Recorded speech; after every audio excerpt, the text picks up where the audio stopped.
Good morning. It is 10:02 a.m. on Sunday, January 31st, 2016. I'm Christiana Ellis and I just got up. This is 5 more minutes. So, feeling marginally better than yesterday, although it's that suspicious kind of better where you're not sure if you're really improving or if it's just, like the eye of the hurricane. In essence, I'm starting to think it's like, well, maybe I could go out and see a movie today, but there's a part of me that's concerned that I will just to overexert myself will just send me crashing back down. I'll figure something out. Regardless, my voice is still kind of rough, which is a bummer because part of what I was hoping to do this weekend was some audio recording. Oh well. But it is what it is. Such is life. Que sera, sera. And so on. I'm tired still. I would have probably slept in more, except Luna started bugging me about it. It's funny how concerned with routines dogs are. And so anytime you're not doing it right is just becomes a whole thing. So she's bored or something, made me want to get up. But so I played a couple of video games for the first time yesterday. One of them is Batman Arkham Knight. I'm playing on PS4. That's one that I pretty much knew that I was going to want to play. It was in my backlog. It was just a matter of getting to it, and I kind of felt like I was ready for it. I'd played a lot of more RPG type games. This one was much more actiony, kind of change of pace. And I've been playing a ton of Fallout. When in playing Batman Arkham Knight, I keep having to fight this impulse where I'll beat up a bunch of henchmen, and then I feel like, well, aren't I supposed to loot their bodies now? And I've been through several different encounters where I kept having that reaction of like, oh yeah, they don't drop loot in this game. Weird. Anyway, it's very pretty. The story, I don't know. Like, I'm not that far in. I've been spoiled on some of the big story things, and I will not spoil you if you have not played it. But, it is what it is.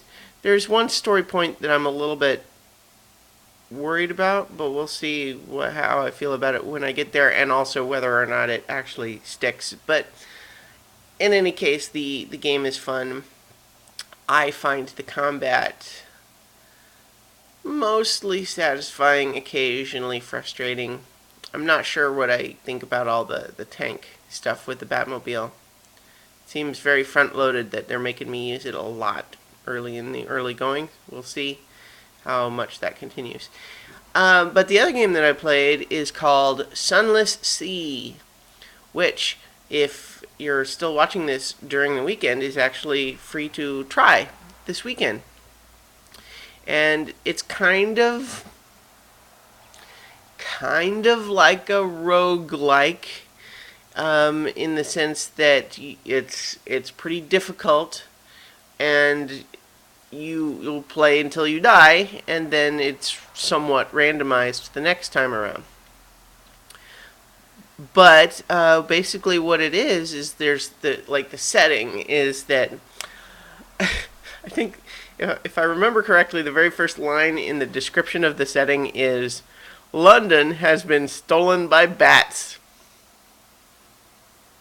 So, in any case, the idea is that the city of London is now actually enclosed in some huge underground cavern. So, a sunless sea. So, it's surrounded by ocean, but there's no open sky, so it's dark all the time. And there are mysterious islands and things that happen, out in the water. Some of it is, Lovecraft-esque. but a lot of it is really pretty cool. And you have a little ship that you pilot out in, and you visit these various islands, and you might do some trading, or you might do some sort of missions, or you might just get a port report that you bring back to the Admiralty in London. And the idea is that you're gradually building your ship up to venture further out to sea, where there are monsters and scary things, or you might just run out of fuel in the deep dark. It's pretty fun. I think I'll play some more of it. It's one of those games, though, where it's like there's not really a linear story, so you never really, like, you can win, but it's not really like a game like Batman, say, where, like, when you're done, you know it. You might go back for collectibles or something, but you finish the story, and it's not really changing after that. Whereas Sunless Sea, like, even if you win a particular go-around, like, there's really nothing to be done except to just play it again, and it'll be different that time. But, it's like, that's one of the things that's cool about video games, is that there's lots of different kinds. So, Sunless Sea, I think, is only something like $15, even when it's not free to try. And I actually bought it for like $11 when it was on sale before this weekend anyway, but it was still yesterday that I tried it for the first time. And so, in any case, I like it. I'm still tired. We'll see if I manage to get up to anything else today. But just one last note. In the meantime, I have still not missed a day yet for Phyllis Esposito Interdimensional Private Eye.